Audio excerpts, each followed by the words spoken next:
Hello everyone, and welcome to another episode of Unearth Horticulture. Today I am taking a little hike through the prairie. I'm going to go get some materials for my native dried arrangements. Many of you have seen them on the bus recently. I'm actually getting ready to list a few on my website, so I'm very excited to get started on that, especially for the holidays. I'll be doing some dried flower ornaments and a lot of fun things, festive things for the holidays, so keep your eyes peeled for that. But today I thought I'd just take you along on my prairie expedition and let you see it through my eyes a little bit here. So let's get going.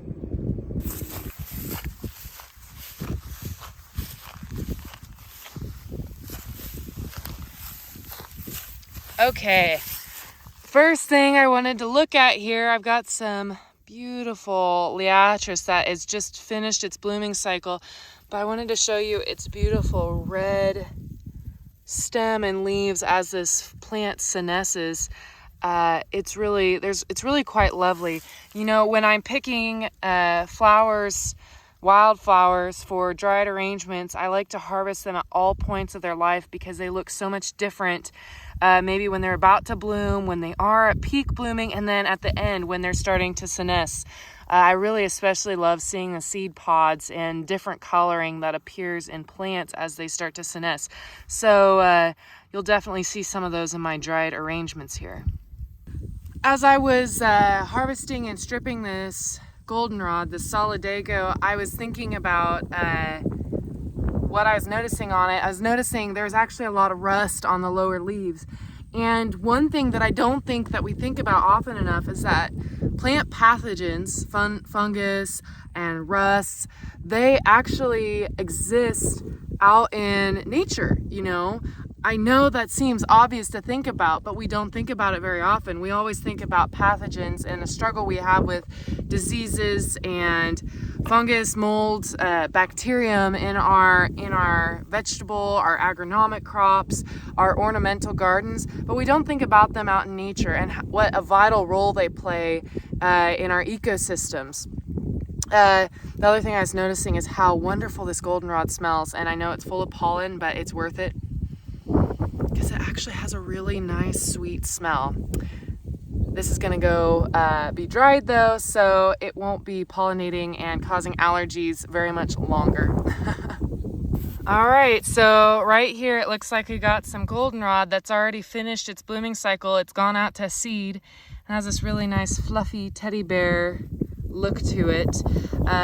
This is a wind-carried seed. Obviously you can see it's got that nice little fluff that parachutes it out into the wilderness. I love including this in dried arrangements because it adds such interesting texture, and I love the white color. So a good way to keep these from shattering in arrangements is using hairspray to help keep it in place. But also these kind of hold on to their seeds for a little bit after they reach this stage of fluffiness. So it's important to catch them at the right time. But they're really, really fun to include. Okay, so I just spotted something really striking and beautiful, and I want to turn the camera around and show you what I found. So here, if I can get the camera to focus, this is a wild salvia, and that blue is just so striking out here against the brown background of the prairie, the auburn tones in the morning. Nothing like that auburn and azure blending. I really love this plant. I wish it dried better, but it's a really pretty pressed flower. So if you see it around, now you know it's a wild salvia. All right, so next stop, something I was noticing, in the prairie, plant life almost occurs in colonies. So, some plants are more like this than others, especially if they're spread by rhizomes or they're geophytic and they spread by underground structures. But a lot of times grasses, I noticed too, grass species occur in swaths almost a little bit in the prairie, throughout the prairie. And I've got some panicum here that I'm looking at, some switchgrass, and it's got some really beautiful like bright neon oranges in it, and I wanted to show you a closer look. All right, so here I've got that panicum I was talking about. Look at that orange. I mean, isn't that just spectacular? It's so beautiful that that color actually occurs in nature, and I just wanted to show you a look. You know, the prairie is really quite golden right now. More so, you know, I'm noticing how short the prairie grass is right now.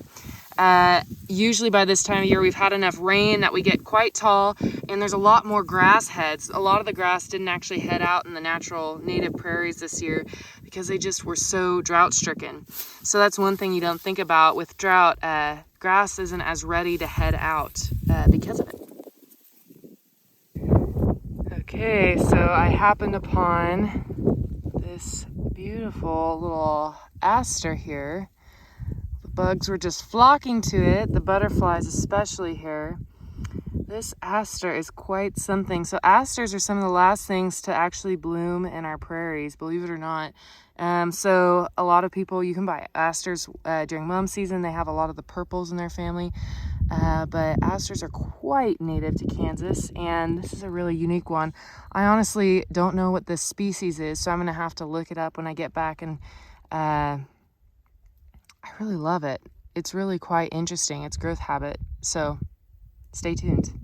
So every once in a while, it's nice to find a nice shady spot to take a break from the heat, even in October.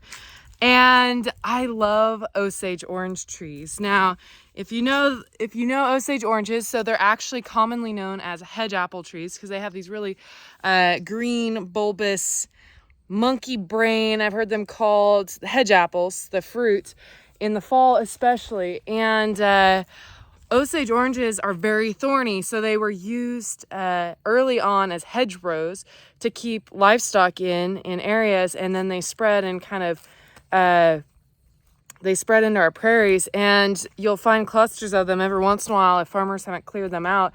And now you can actually get Osage orange as a ornamental tree. They've created a thornless, fruitless variety, and they're nice boxy trees. They're great for windbreaks, and I highly encourage you to check them out.